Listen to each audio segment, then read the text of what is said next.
there are a whole bunch of maintained assumptions that we are not explicitly testing.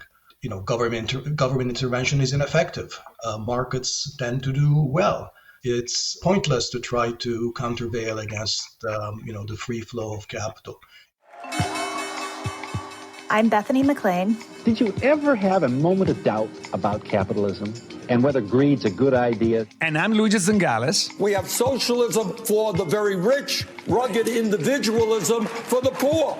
And this is Capital Isn't, a podcast about what is working in capitalism. First of all, tell me, is there some society you know that doesn't run on greed? And most importantly, what isn't? We ought to do better by the people that get left behind. I don't think we should kill the capital system in the process. In 2009, a prominent economist labeled the period between 1980 and the Great Financial Crisis as the age of Milton Friedman. This period was characterized by the belief that reliance on market forces with an open economy in a stable macroeconomic environment with a sure property right was key to rapid economic growth. This period ended with the Great Financial Crisis and then really came to a crashing end with the COVID-19 pandemic. After these two cataclysmic events, globalization started to be reversed. Industrial policy has come back in vogue, and even the protection of property rights has started to be called into question. For example, with the idea of forgiving all the loans, jokes aside, if we take the term the age of Milton Friedman as the age that vindicated many of Milton Friedman's claim, then we can say that this is the age of Dani Rodrik. So even a non-economist like me has heard of Dani Rodrik, and I think I've heard of him because of his globalization trilemma, the impossibility of having at the same time a world market, but national states and a democratic system. Rodrik started to criticize globalization, or what he calls hyperglobalization, in the late 1990s. Now, of course, Bethany, you're too young to remember the 90s, but at that time... Thank you, Luigi. that was the time of Clinton and Blair that considered globalization not only desirable, but inevitable. And at the time, he pointed out that the distributional impact of globalization and its political consequences were not that great. So in a functioning democracy, the losers from globalization would demand protection. And that is one reason why more open economies have a larger welfare states. I think all these useful insights is something that very few people were pointing out at the time. So I was laughing earlier because I thought, well, my age is not the reason why I might not remember the 1990s, but maybe we should stay away from that topic. So Dani Rodrik, then, is it fair to say that he's one of the rare individuals who can see outside his own time? Because we all do tend to believe whatever is the prevailing belief of the age. So somebody like him, who is one of the first economists to criticize the so-called Washington consensus, the idea that protecting property rights and opening up the economy is sufficient to promote rapid growth. He was a strong supporter of industrial policy, a topic that was pretty taboo until the COVID-19 pandemic. So I see him as a very, not just an interesting thinker, but a very rare human being. Is that fair? It is fair. The most interesting part is that Dani is not an heterodox economist in the sense that we generally use the term, because when you say heterodox economist, is somebody that uses a different methodology. And I think he's a standard economist with heterodox views, which to some extent is more difficult to do. So views that were regarded as outside the mainstream for many, many years and now have become mainstream. Fascinating. So without further ado, let's bring in our guest, Dani Rodrik, who is the Ford Foundation Professor of International Political Economy at Harvard's John F. Kennedy School of Government. And he's also the co-director of the Reimagining the Economy program at the Kennedy School.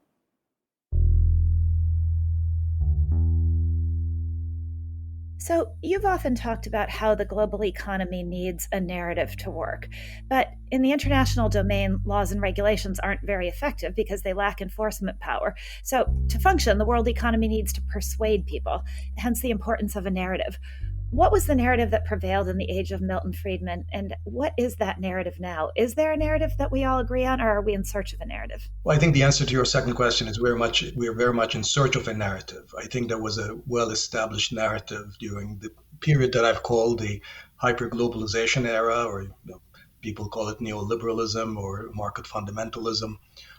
And that was in some sense the overarching narrative about the wonders of the markets and how governments should just stay back, facilitate free trade and the flow of capital across the borders as much as possible. This would roughly be sort of beneficial to all, even if not immediately, eventually, and that all kinds of good things would follow. You didn't see it that way. You were one of the few who raised questions. Why didn't you see it that way? And what was it like to be an early naysayer? I think my skepticism was based both on economic history and economic theory. I mean, on economic history, effectively what we were trying to do during the height of the hyperglobalization era was relive the gold standard, so that if you were experiencing unemployment, eventually enough gold would flow into your country to, sort of increase the money supply and reflate the economy. But also that if there was, gold was scarce around the world, interest rates would go up. A lot of your farmers would go bankrupt.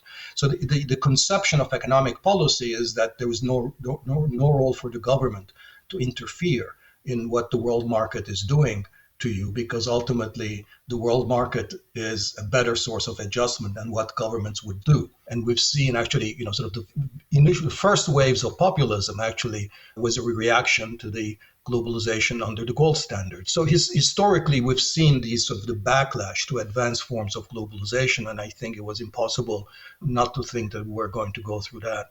I think the reason I say it was also based on economic theory is that the basic theory of international trade and comparative advantage, trade enlarges the pie, but also redistributes a lot of income. A lot of the people, including many in the economics profession, were poo-pooing those distributional effects. And so it was unlike the Bretton Woods period, the Keynesian era, when there was a very clear understanding that the world economy was in the service of domestic full employment, on domestic social cohesion. Hyperglobalization, really increasingly domestic economic policies were at the service of international competitiveness. So the right and the left essentially had a very similar narrative.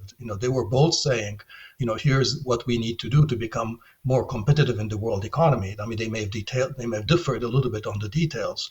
Like the right would say, let's cut taxes, let's eliminate red tape and bureaucracy and regulation, and the left would say, let's invest in education and infrastructure.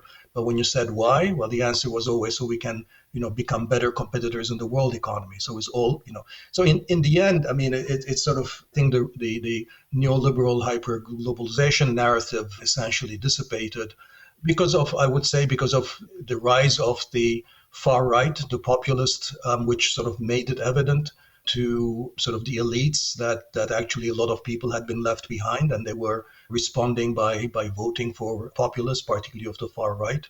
It was dissipated because the pandemic played an immediate role because of the notion that, oh my God, maybe we should bring our supplies a little bit closer and not be so reliant on trade. But probably the most important thing that really made all of this come together into a kind of, now we need to move to a new world, was so China turning into a kind of, not just an economic threat, but a major geopolitical threat on the part of the US and to some extent Europe as well. In some sense, I was being more true to the economics profession by saying, look, let's take our theories really more seriously than most people were, that these is going to have significant distributional effects, and there will be lots of losers, and that will also create problems. I think you're either too kind or too modest, or both of them, because having lived part of that period, there was a very strong consensus that was isolating you and making it difficult for people to think differently. I remember, I don't remember the exact year, but Paul Samuelson, who is the father of modern economics, before he passed away at age 90-something, wrote a Journal Economic Perspective piece, raising the cost of free trade. In spite of the credential, in spite of everything, he was attacked bitterly, and people even dismiss him as senile. I think it's very important to us to understand why these narratives become so powerful and why it becomes so difficult to see what you are saying. It's obvious. And of course, looking with the perspective of today, I say, how can so many smart people not see this point? Well, I'm not sure. I mean, I don't have a very good answer. I do think that narratives are a very, very important. There are a whole bunch of maintained assumptions that we are not explicitly testing. Government intervention is ineffective. Markets tend to do well. It's pointless to try to countervail against, the free flow of capital. So I spent a couple of years of my life doing an empirical study that reviewed all the empirical literature on the growth benefits of trade and showing that how these papers were, sort of really quite problematic. In private, I had a lot of, trade theorists tell me, I'm glad you're doing this because we never believed these results. In public, I think the views were very different. I sometimes give the example, I wrote this up somewhere, where if you're a journalist and you dress up as a graduate student and then go to the office hours of a leading professor of international trade and ask him or her and say, Professor, is free trade good? Well, this is a really difficult and tough question. So first you have to be clear what you mean by good. And then there's a long exegesis on efficiency, growth, welfare, all being sort of different kinds of things. Then it says here's a sort of long list of requirements under which, even if you're focusing on efficiency, that trade liberalization would guarantee increase in efficiency. And then would say, by the way, growth is an entirely different matter, and that's much longer. And so come back to my office hours next week, and I'll talk to you about that. So, then the journalist says, this is really complicated. And then goes back to her office and then calls the professor on the phone and says, I'm so-and-so from the New York Times. Can you tell me if this trade agreement is a good idea or not? And the professor says, of course, free trade is good. Absolutely. And so this is how the profession really behaved. I mean, the conversation in the seminar room and the conversation in the sort of, public-facing conversation were completely different. How do you think about that dichotomy in a field like yours, which is supposed to be quantitative, driven by models, sort of pure and separate from the narrative of the time or from any kind of narrative, and yet that narrative actually has such a profound effect on what the models end up saying? How do you think about that balance, or how do you prevent the narrative from infecting the way in which you approach your work? That's a great question. I've actually spent a lot of time thinking about it. So I've been talking recently about the difference between economic models and economic paradigms. Economics is a science. I mean, I'm going to quote Keynes here. He says, economics is the science of thinking in terms of models, joined to the craft of picking the relevant models. It's not an exact quote, but it's a paraphrase. So that's the thing. So in terms of, the economics is basically a collection, an ever-increasing collection of models, which are really sort of if-then statements. If these are the background conditions and, I shock it in this way, these are the outcomes I'm going to get. But because there is an almost infinite variety of these models, it's also doesn't actually tell us what to do in any particular setting. Basically, any graduate student can generate any policy outcome that he or she wants to by, picking the assumptions that go into a particular model. So for us to be useful in the public sphere, if we're going to be in a policy domain, then we have to engage in this art of picking relevant models. Unless you have the luxury of running in real time some randomized controlled trial, you can never actually in real time know what model is the relevant one in a particular context. So all useful economics actually relies on a lot of arm waving and judgment and about which subset of these models are relevant or not, and which I think is why Keynes called this the art or the craft rather than the science of models. This is where I think where paradigms come in. Paradigms are essentially shortcuts. They tell us, which of these sort of maintained assumptions we should just maintain, essentially. As economists, I think we're no better than any others, including the ordinary people on the street. We are as much part of the, whatever is in the, water. Maybe you're right, Bethany, to say that maybe we should be a little bit better because we know there are these other models, and maybe we should be a lot more discriminating. And I think if the economics profession is to be faulted for, falling into these paradigms a little bit too quickly. I think that one of the problems with economics today is that it's getting more and more away from all the other social sciences. And so economists don't think about what they're doing into a context. There are some maintained assumptions, and then you can build model on the maintained assumption. And if the quality of your model is based on how sophisticated it is, You want to go with the maintain assumption because it's easier to sell.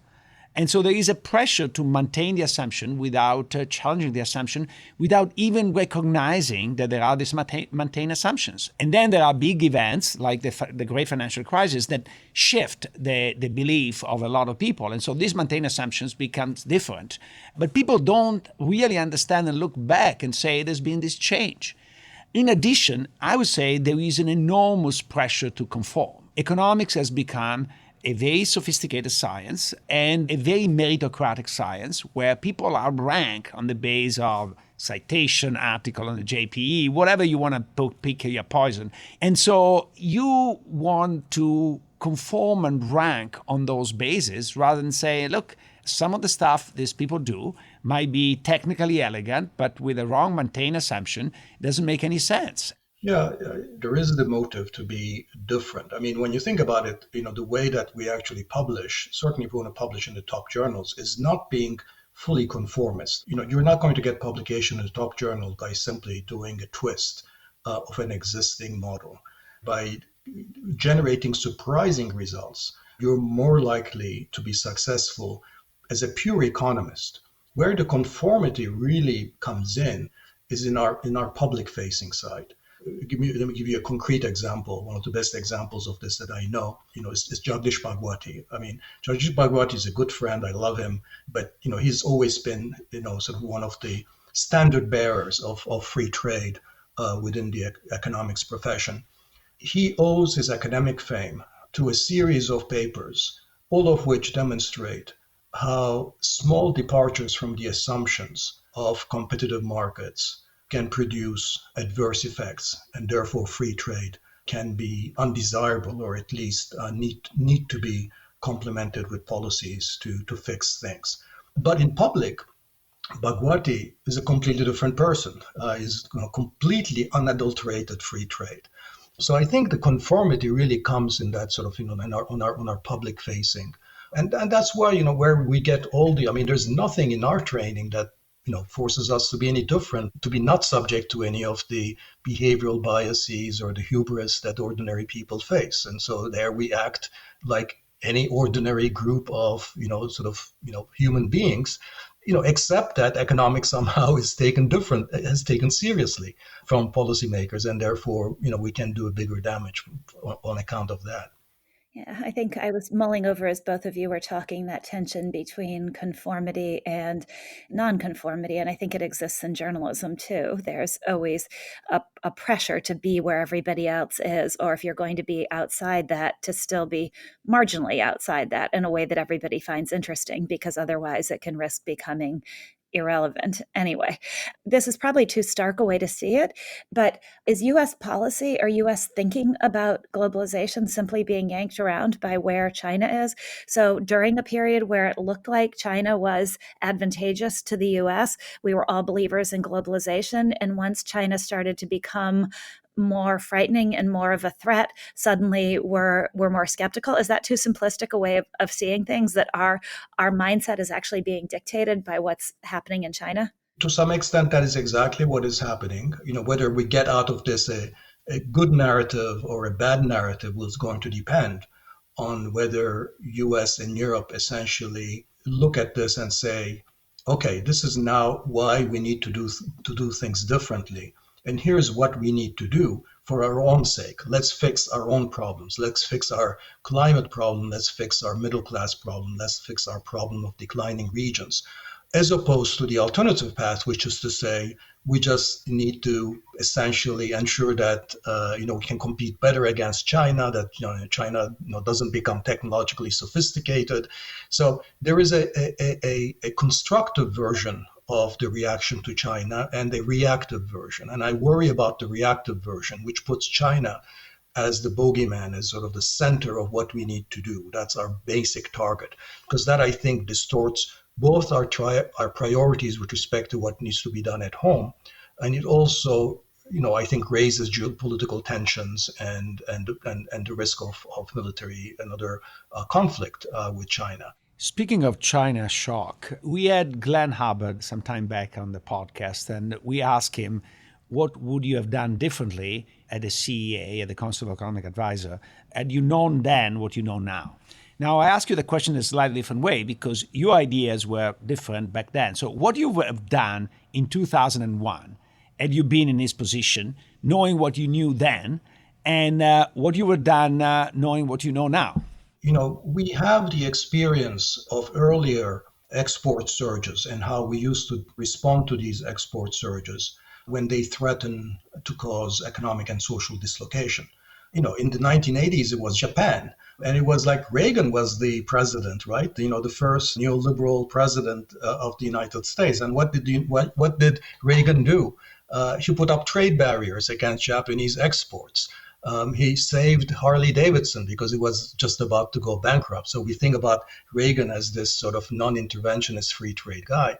But he was actually basically doing what it was routine to do in the pre-hyperglobalization era, which was that, when your economy sort of experiences periods when significant segments are going to come under pressure, you put up some temporary walls.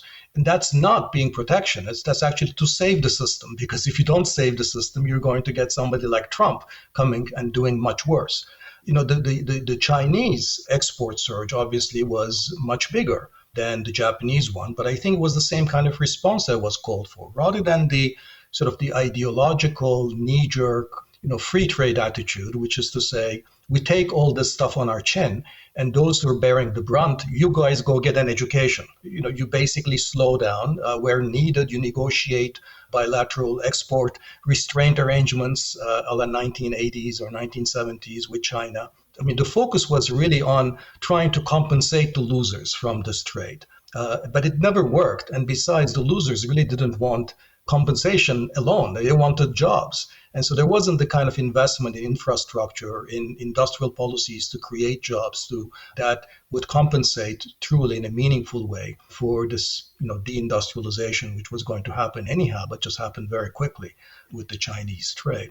By choosing to try to compensate the losers from our policies in a financial way rather than by fixing it on the front end and by creating jobs, are we doing the expedient thing or are we doing the only thing? In other words, is it possible to actually have a policy, to enact a policy where everybody can have a good job? Is that a utopian ideal, or can that possibly exist? That's the only choice. That we have no other choice. I mean, I think the economics literature is very clear. The evidence is that there's no way you can make up for the loss of a job, what it does, not just to that individual, but to the family and the community, by simply providing for financial compensatory transfers. Even if you actually manage to do that, and we don't even manage to do it. And here is an important topic. These jobs in manufacturing are not going to come back. Manufacturing today is extremely capital and skill and technology intensive. A lot of the policies today of the Biden administration to spur manufacturing is having an effect in terms of manufacturing construction, manufacturing investment, is not having any effect on manufacturing employment, for the simple reason that TSMC is creating 3 fabs in Arizona at a total cost of $65 billion. They'll create 6,000 factory jobs. That's $10 million per job.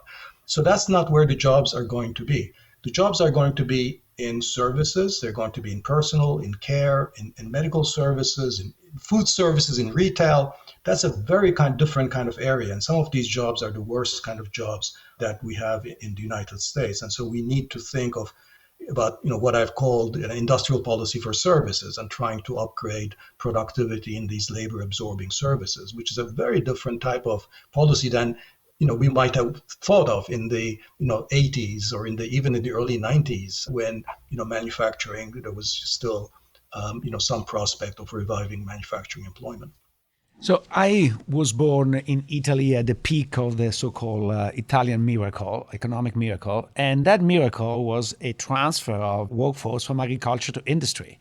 The capability that were required for somebody to move from the agriculture to the industrial sector were not that demanding, and you could do that in a simple transition. The problem we're facing today is that when certain manufacturing jobs disappear, desirable alternatives, the one that pay nice salaries, have some capabilities that are not in the set of the people there. And so if you are past 40, I think it's very hard to adapt you to the new situation. So how do you deal with that problem? Because we can train the new generations, but what about the old ones or the one in the middle?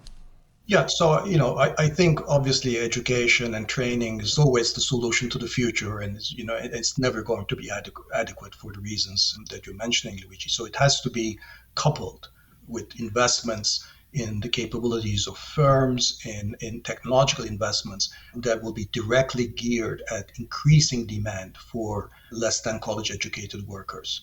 Part of it is making the right kind of investments in technologies that are much more friendly to labor, that complement low-skilled labor.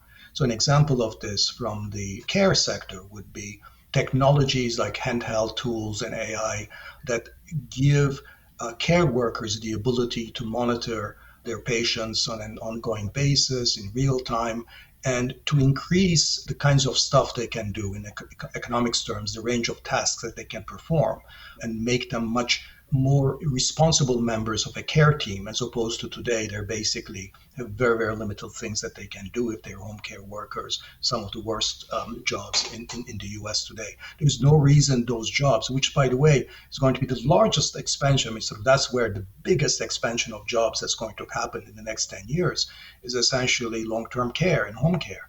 There's a lot that can be done by innovating technologically and organizationally about changing the nature of that work. It's also that, if they are able to care better for all people, then you reduce hospitalization rates, you reduce incidence of chronic illness, you increase patient satisfaction. All of these show up as reduced costs somewhere else in the system. These productivity enhancement investments, organizational and technological, are things that we're not really spending a lot of time thinking about today. But that's really where should be our focus on if we're thinking about good jobs, not chips style investments in semiconductors. I want to ask, as a fellow European, I'm sure you have looked at the European election, even if Turkey has been kept out of the European Union, but you look at the European election, and at least when I look at them, I get the impression that your trilemma idea is really in place here, because you have a gigantic backlash of the fact that all the unification ideas, the integration idea of the market, have sacrificed any form of local welfare. And now countries after countries is moving to the right in order to get from the right the welfare didn't get from the left. Am I wrong here? No, I think you're absolutely right. I think, in fact, I came up with the trilemma when I was thinking about it. I wasn't thinking about Europe at all. And then over the years, I've realized that the European Union is actually, the trilemma very much in action. And I once heard a finance minister from the Eurozone, and he told me that I think the reason that the far right is winning, that they are the only political force in Europe who are explicit about the existence of the trilemma. And they're making a very clear-cut decision on which two of the nodes that they want. So they're picking essentially national sovereignty and sort of local majoritarianism, national majoritarianism, local elections. And they're saying to hell with European integration and globalization. So we'll put our own national interests, our own national needs first. Whereas sort of centrist political forces to this day are still basically saying, oh, we can't have all of these things at once. They're not facing up to the trade-offs. They're not being honest. And I think if they were honest, they would say to their electorate, we do face a choice. Either we deepen economic integration, but the only way we can do it is really by giving up on national sovereignty, which is to integrate politically as quickly as we can. Or if we cannot manage deep political integration and really go for a European political community in a meaningful sense, then we need to figure out a way of loosening the economic integration. Those are really the two options, and there needs to be an explicit facing up to that.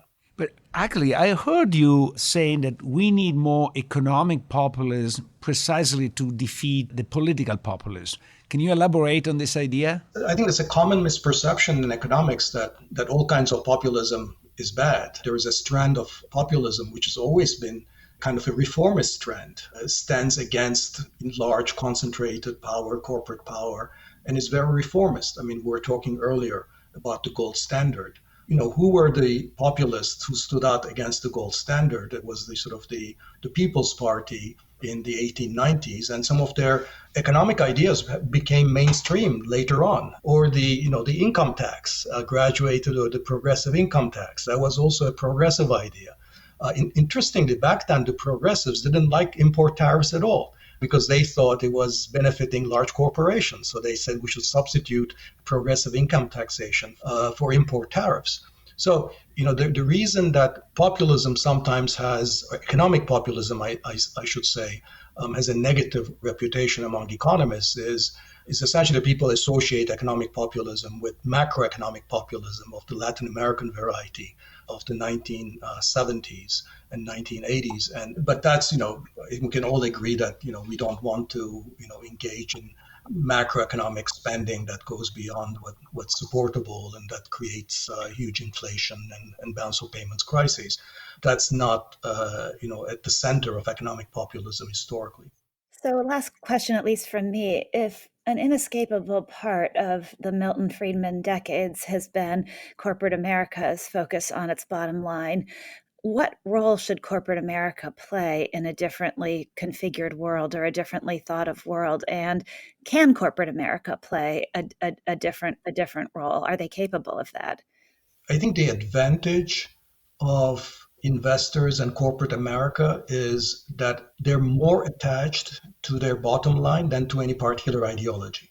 So I think if you can actually blame one reason that economists or other public intellectuals sometimes have a problem is that their currency is the ideology and what they believe in. So they may stick to those ideas far longer than it makes sense.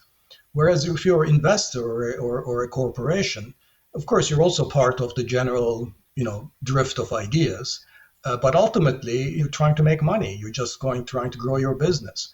And one thing we know is you can grow your business and be successful under very different kinds of policy configurations. I mean, the Italian businesses that Luigi was talking about during the Italian growth miracle were operating in a very different policy environment than they are now.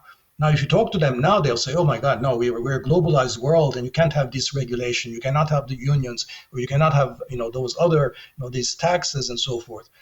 But I think, once they figure out that, can pay taxes, and then, those taxes come back to them in the form of, public infrastructure that increases their productivity, or they treat their wages, their workers better, and therefore there's less turnover and their labor costs go down as a result, and turns out that they're still making money. I think that the corporations and private investors will be the first to, leave aside their beliefs in a particular paradigm. So I think it's really up to the policymakers and the politicians to really set the new rules of the game.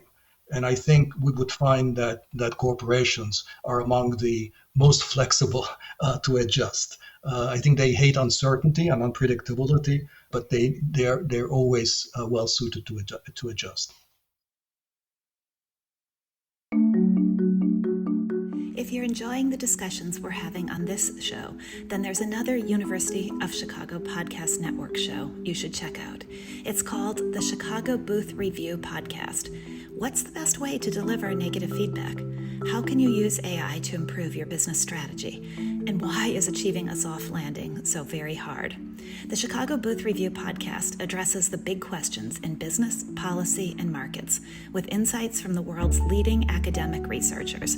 It's groundbreaking research delivered in a clear and straightforward way. Find the Chicago Booth Review Podcast wherever you get your podcasts. So, Luigi, we had recently had Joe Stiglitz, who's become the other main critic of globalization, on our podcast. How did you come away thinking that Rodrik's position is different from Stiglitz's? Rodrik has been much more articulated from the beginning on his criticism of globalization. I would say that Stiglitz's criticism of globalization was more ideological from the beginning. Dennis is not saying that globalization is bad. In fact, he calls it hyperglobalization because he's in favor of globalization. But he has been much more attentive, if you want, to the distributional effect of globalization and the impact that this have on politics. And I think it's a trilemma is very strong. And I really like the answer about the European Union because it's an aspect that a lot of people, especially Europeans, don't like to hear. But there is a fundamental contradiction in the system that Europe has pushed. And this contradiction, unfortunately, is exploding now. Why do you think people in Europe don't want to hear it? Just because it is still outside the conventional wisdom there? Yeah, I don't know whether you're going to call it Brussels consensus, but the Brussels consensus is much, much stronger than the Washington consensus. And especially if you are European and you are a legitimate economist, if you don't subscribe to the Brussels consensus, you are really ostracized. In my particular case, I sometimes criticize some stuff of Europe, and I've been faced with a lot of contempt. What have you criticized, and what kind of contempt did you get met with? My line has been very simple, and I said a fixed exchange rate and the euro has not been particularly useful for Italy because it's true that Italy abused devaluations in the 70s and 80s, but got rid of devaluations when they really needed one. My favorite line is devaluations are like a drug. If you keep using it, you abuse it and it's bad. However, if you have to do a root canal or brain surgery, you want some drugs to go through that. And Italy in the late 90s and early 2000s went through a root canal because the competition from China, and that's part of what we observe also in the United States, was devastating. And it says Italy is a little bit like the Midwest of the United States. There are very little services and a lot of manufacturing. And this manufacturing faced an enormous competition from China. And this is exactly when you have a shock like this, that's where flexible exchange rate that allows you to sort of absorb this effect are really crucial. And Italy gave that up exactly at the time where this was needed. Doesn't mean that Italy should get out now because the costs are very large, but is something that we need to think very seriously, and especially at the time where the European monetary policy was pretty tight. This was really costly in terms of adjustment for Italy. I think that people underestimate that Italy is a country that did not grow in per capita income in the last 25 years. That's a long time not to grow. Tell me your view of the trilemma. What did you think when you first heard Rodrik use that phrase? Is that something that you've agreed with in the past, or is it something that you were not sure about but have come to think that he's right about? It resonates, for European, resonates so obviously right. The creation of the European project basically imply a reduction of the welfare state in Europe. And the reason why, not surprisingly, the right is more pro-welfare state in Europe than the moderate left is because the moderate left bought into the inevitability and irreversibility of the European Union and the euro as a common currency. As a result, is willing to sacrifice on the altar of that goal any other goal, including national welfare. Marine Le Pen is an example of the right supporting national welfare against Brussels. Do you think after our discussion with him, do you think that he's fundamentally an optimist or a pessimist? Actually, ironically, I find him in an uncomfortable position. He's used or was used to be the guy criticizing from the outside, and all of a sudden has become mainstream. And I think he's a little bit worried of how many of his ideas might be taken to an extreme, and he's not in favor of that extreme. So when it comes to industrial policy, and when it comes to some form of reduction of globalization, even when it comes to the trilemma, my impression is that he's kind of scared of taking them to the ultimate limit, and maybe rightly so. But did you get that sense? A little bit, maybe. And I was thinking when we were talking to him, too, about how difficult it is for someone who was an outsider to become the mainstream and possibly start seeing your ideas put into action. And that would be a very interesting thing for a theoretical economist, even if that's what you think you want. It'd be very scary to have people actually go ahead and do it, right? Yeah, especially if some of the people pushing your ideas are not somebody that you particularly like, because some of these ideas are pushed by extreme right-wing parties, and I don't know his political views, but I doubt he's from that ideology. So there is a bit of fear that your wishes came true too fast and too strongly. Yeah, that's interesting. I wonder if part of the appeal of Fredmans' philosophy and why it might in the end prove so difficult to supplant is that it wasn't nuanced. It was very much a no holds barred, hands off, philosophical justification for letting markets do their thing and for not intervening, and having to figure out a much more nuanced way of how to intervene and to what extent is a much more challenging place to occupy than just saying, don't, hands off, focus on profits. Does that make sense? Do you think I'm onto something here? Oh, absolutely. Yeah, I agree with you. But it's even worse than that, is once you start to deviate from that, how do you prevent the worst degeneration? So, of course, he's going to be in favor of a Green New Deal. But are you going to get a Green New Deal, or you get a armed New Deal in which everybody invests massively in armament and potentially becomes a more aggressive nationalist country? The moment you go down the path of nationalism and you don't have any constraint at the international level, that's a very likely outcome. I think that he's kind of hunted by that fear, in my view, and rightly so. Yeah, and then how do you make something like a Green New Deal not turn into an even worse version of crony capitalism than what we have now? Per our questioning of Stiglitz over his belief that government is automatically, or his seeming belief that government is automatically better than markets. I wish maybe the way forward would be to come up with some kind of way for markets to keep government in check and governments to keep markets in check. Some kind of iterative functioning where each one could serve to rein in the excesses of the other one, rather than each one either being totally unrestrained or fomenting the excesses of the other. Yeah, I think that one important lesson is that we need a capable government. There is some genre of free marketeers that really think that the smallest the government, the most impotent the government it is, the better it is. I think that's wrong. You need some government competency, and this makes all the difference in the world when it comes to for example, industrial policy.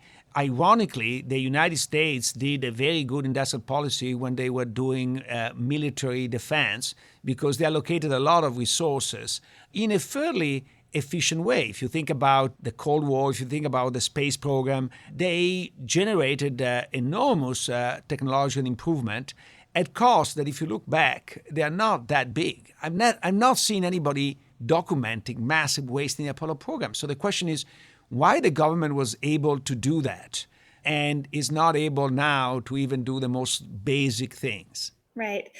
And why the government was able to do it in a somewhat, I'm struggling to come up with the right words here, but a somewhat unplanned way, in a sense that the goal wasn't industrial policy. The goal was national defense. And industrial policy was sort of a byproduct of a different goal. And I usually tend to think that things are better being what they are. So in other words, if you're going to hand over money to companies to do something, it should be very clear that that's what you're doing. And in this case, it was kind of a byproduct of a different goal. I think that actually sometimes you do the best when you're not aiming at that goal. Right? Yeah.